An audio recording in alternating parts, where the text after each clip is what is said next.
আপনাদের সকলকে আন্দামান ভ্রমণের দ্বিতীয় পর্বে স্বাগত। পর্ব 1-এ আপনারা দেখেছিলেন আমরা 6 জনে কলকাতা থেকে পোর্ট ব্লেয়ার পৌঁছেছিলাম। ফ্লাইট থেকে হোটেলে পৌঁছে লাঞ্চ করে চলে গিয়েছিলাম সেলুলার জেল দেখতে। তারপর চলে গিয়েছিলাম করবিয়ান্স কোভ বিচ, কিন্তু অত্যন্ত বৃষ্টির কারণে করবিয়ান্স কোভ আমাদের হতাশ করেছিল। এরপরে আমরা আবার ফিরে এসেছিলাম সেলুলার জেলে লাইট অ্যান্ড সাউন্ড দেখতে। সেলুলার জেলে আলো আঁধারির গল্প আর শব্দের আবেশ আমাদের ইতিহাসের যন্ত্রণা ও গর্বকে নতুন করে অনুভব করায়। দিনটা শেষ হয় হোটেল বেদান্তের ডিনার দিয়ে।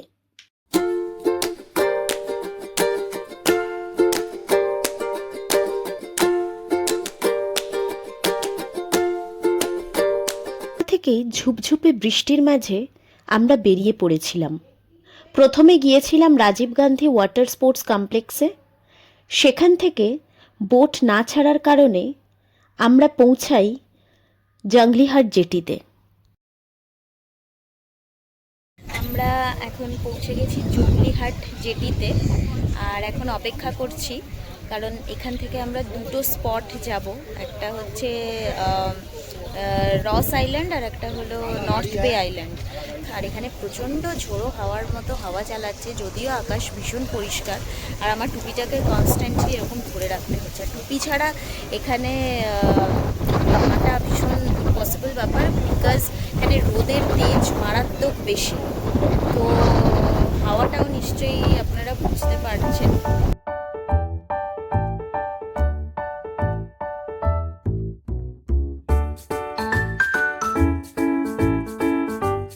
बड़ी बोट्स की ही परमिशन है, तो अभी 9:40 हो रहा है, वो भी स्टैंड बाय रखा गया, अभी तक परमिशन नहीं है।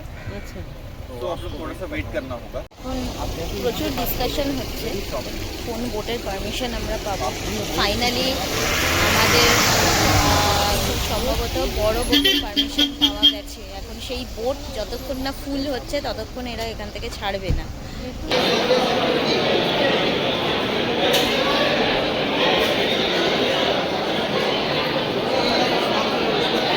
দু ঘন্টা ওয়েটের পরে আমরা বাস পেলাম। প্রথম আমরা যাব রজ আইল্যান্ড, তারপর সেখান থেকে নর্থ বে আইল্যান্ড। এই যে বাসটা এরকম দেখতে খানিকটা। গাইড এসে আমাদের বলে দিয়ে গেল যে আমরা রস আর নর্থ বে আইল্যান্ডে কী কী করতে পারি। তো আমরা বিশেষ কিছু অ্যাক্টিভিটিস করবো না, বিকজ আমাদের সাথে সিনিয়র সিটিজেন্সরা রয়েছে। তো এখানে প্যারাসিলিং করা যায়, গ্লাস বটম বোট করা যায়, সাবমেরিন আছে। সাবমেরিনে যেটা বললো যে পার পারসন 3,000 টাকা করে, আর glass bottom boat per person 1,200 করে। আর এছাড়া আরও অনেক স্নরকেলিং আছে, স্কুবা আছে, এই সমস্ত রয়েছে।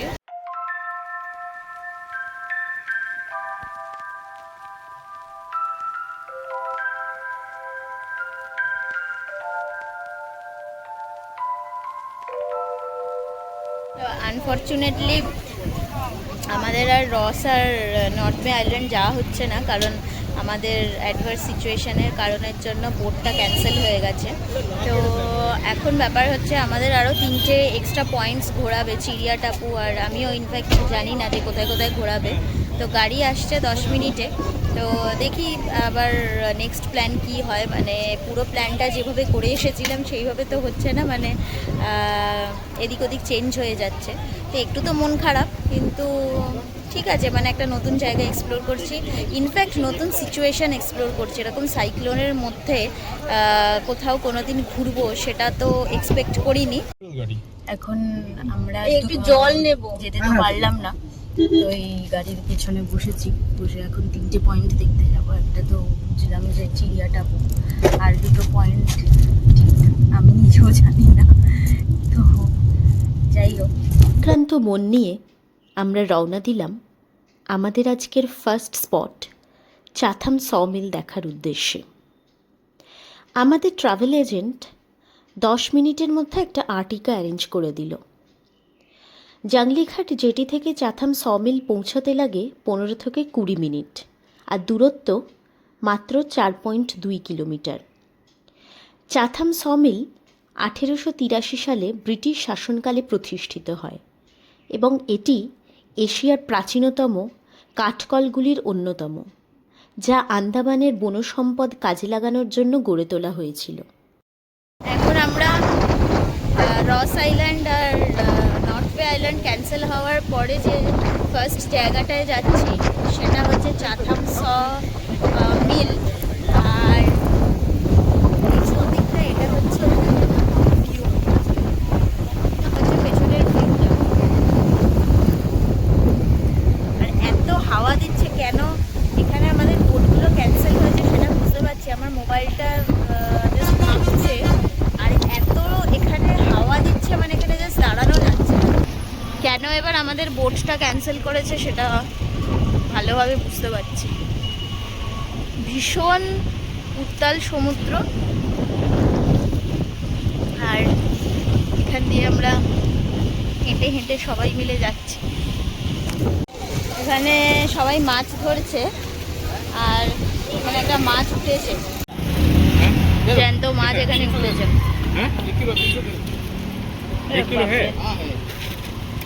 कौन सा माछ है ये? पुकारी। এখানে সবাই লাইন দিয়ে মাছ ধরছে।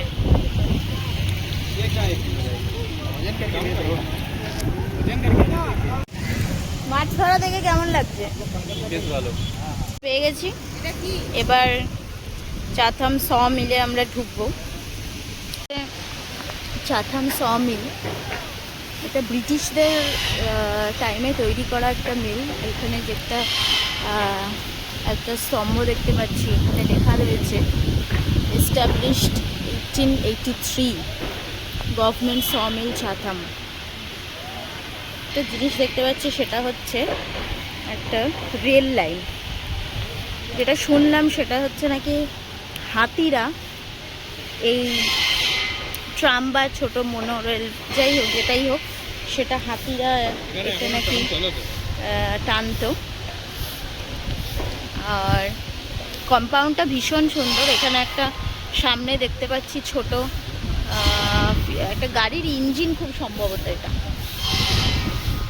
যেটা পড়লাম সেটা হচ্ছে 1991-এ যে এলিফ্যান্টস বা বাফেলোস বা এই যে ট্রাম লাইন যেটা দেখালাম সেটা এন্ড হয়ে যায়। জ্যাকেটটা কেন, কিসের জন্য দিচ্ছে লাইফ জ্যাকেটটা? আচ্ছা না, এটা লাইফ জ্যাকেট নয়, এটা হচ্ছে একটা normal jacket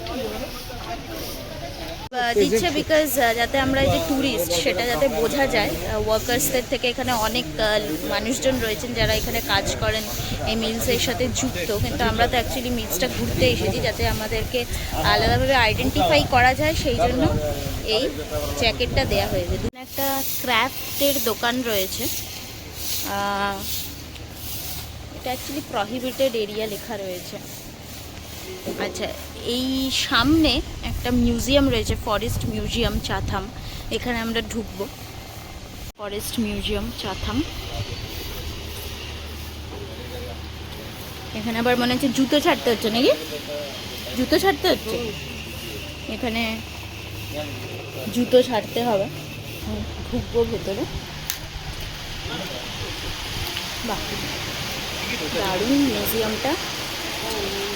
commercial timbers of Andaman, their classification and uses. এরকম ফার্স্ট টাইম আমি দেখছি যে এরকম ধরনের মিউজিয়াম যেখানে হচ্ছে প্রত্যেকটা উড এবং উডের যে স্পেসিফিকেশন সেইটা উইথ একটা স্যাম্পল, আর কোথা থেকে পাওয়া গেছে বা এটার যে কি হিস্ট্রি সেইটা এখানে লেখা রয়েছে। General information about Andaman and Nicobar island. এখানে পুরো আন্দামান অ্যান্ড নিকোবর আইল্যান্ডের যে ইনফরমেশন সেটা দেওয়া রয়েছে। এখানে কোরালসদের কিছু ছবিপত্র রয়েছে। বড় একটা ডলফিনের মোটিভ করা রয়েছে। কত আর ঘুরবো, সেই সকাল 8:30টায় বেরিয়েছি, তারপর দাঁড়িয়ে দাঁড়িয়ে দাঁড়িয়ে দাঁড়িয়ে পা পুরো ব্যথা। এখানে একটা বসার জায়গা রয়েছে, বসে পড়লাম। এখানে আবার প্রচুর সিঁড়ি ভেঙে ওপরে বোম রয়েছে, অনেক সিঁড়ি রয়েছে। এই যে দ্বিতীয় বিশ্বযুদ্ধের সময় 1942 সালে জাপানি বাহিনীর বিমান হামলায় মিল চত্বরে একটি গভীর গর্ত তৈরি হয়, যা আজ ঐতিহাসিক বমপিট হিসাবে সংরক্ষিত। বর্তমানে এই স্থানটি পর্যটকদের কাছে আকর্ষণীয়, যেখানে আন্দামানের শিল্প, ইতিহাস ও যুদ্ধকালীন স্মৃতিচিহ্ন একসঙ্গে দেখা যায়।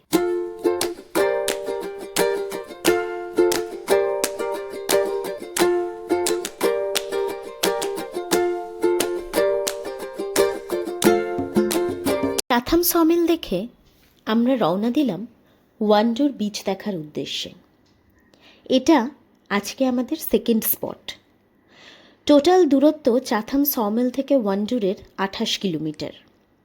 রাস্তায় আমরা লাঞ্চ সেরে নিলাম। দুপাশে সবুজ গাছপালা আর সামনে এক রাস আনন্দ নিয়ে ওয়ান্ডুর পৌঁছে গিয়েছিলাম 1.5 ঘন্টায়। তো পৌঁছে গেছি ওয়ান্ডুর। তো এটা এত সুন্দর বিচ, পুরো সাদা বালির বিচ। এটা বন্ধ হয়ে যাবে, এখন বাজে 2:30। তো আমাদের হাতে আর আধা ঘন্টা টাইম আছে বিচটা এক্সপ্লোর করার জন্য। এত সুন্দর ভিউ এটা। ওয়ান্ডুর থেকে আপনারা চাইলে জলিবয় দ্বীপে ঘুরে আসতে পারেন বোটে। এটি আন্দামান ও নিকোবর দ্বীপপুঞ্জের মহাত্মা গান্ধী মেরিন ন্যাশনাল পার্কের অন্তর্গত একটি সংরক্ষিত দ্বীপ। ওয়ান্ডুর থেকে সরকারি বা অনুমোদিত নৌকায় নির্দিষ্ট সময় যাতায়াত করা যায়। তবে মনে রাখবেন, এখানে কিন্তু প্লাস্টিক ইউজ নিষিদ্ধ। জলিবয় বিখ্যাত তার স্ফটিক স্বচ্ছ নীল জল, রঙিন প্রবাল প্রাচীর এবং শান্ত দূষণমুক্ত পরিবেশের জন্য। জলিবয় দ্বীপে রাত যাপন করা যায় না, দিনের মধ্যেই ফিরে আসতে হয়।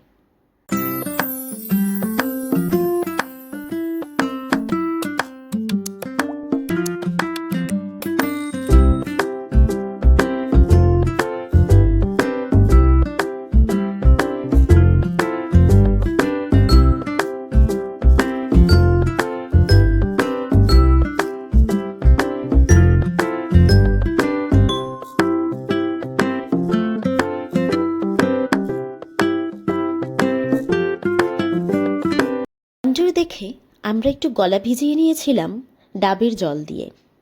এখানে ডাব 50 টাকা করে। তবে যেহেতু আমরা 6 জন ছিলাম, তাই একটু দরাদরিতে কম নিয়েছিল। ওয়ান্ডার বিচে পে অ্যান্ড ইউজ টয়লেটের সুব্যবস্থা রয়েছে। ওয়ান্ডার বিচ থেকে রওনা দিয়েছিলাম আমাদের শেষ স্পট চিড়িয়াটাপুর উদ্দেশ্যে। ওয়ান্ডার থেকে 32 কিলোমিটারের এই যাত্রাপথ আমরা কভার করেছিলাম প্রায় 1 ঘন্টায়। চিড়িয়াটাপু আন্দামানের দক্ষিণে অবস্থিত একটি ঘন ম্যানগ্রোভ বন এবং সূর্যাস্ত দেখার জন্য পরিচিত। চিড়িয়া কথাটার মানে পাখি এবং টাপু মানে দ্বীপ। নানা রঙের দেশ বিদেশি পাখির আবাসস্থল হওয়ায় এই স্থানের নাম চিড়িয়াটাপু।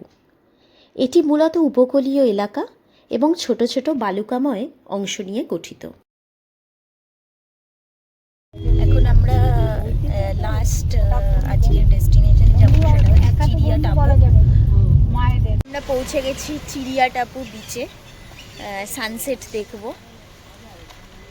এই যে कुछ बताओ,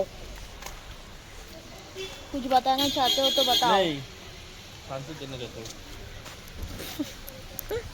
সানসেট দেখি। চিড়িয়াটাপু বিচ। এখানে আলু কাবলির বেশ গন্ধ পাওয়া যাচ্ছে। আলু কাবলি খাবি নাকি? আগে সানসেটটা দেখবো, তারপরে আলু কাবলি খাবো। আলু কাবলি, ফুচকা, ঝালমুড়ি। চল ওই দিকটাতে যাই। আমরা একটু দূরের দিকে যাচ্ছি। একটু ওই লোকজন ওখানে পা ভেজাচ্ছে জলে। তা আমাদের একটুখানি জলে তো পা ভেজাবো না, কিন্তু যদি এই ভেতরটাতে একটু যাওয়া যায় সেই ব্যবস্থা করছি। রাজা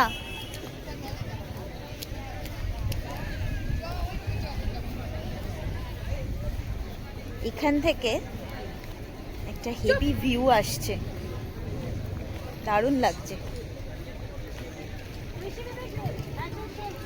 এই এই জায়গাটা পুরো পাথুরে জায়গা, এক্ষুনি সানসেট হয়ে যাবে কিন্তু।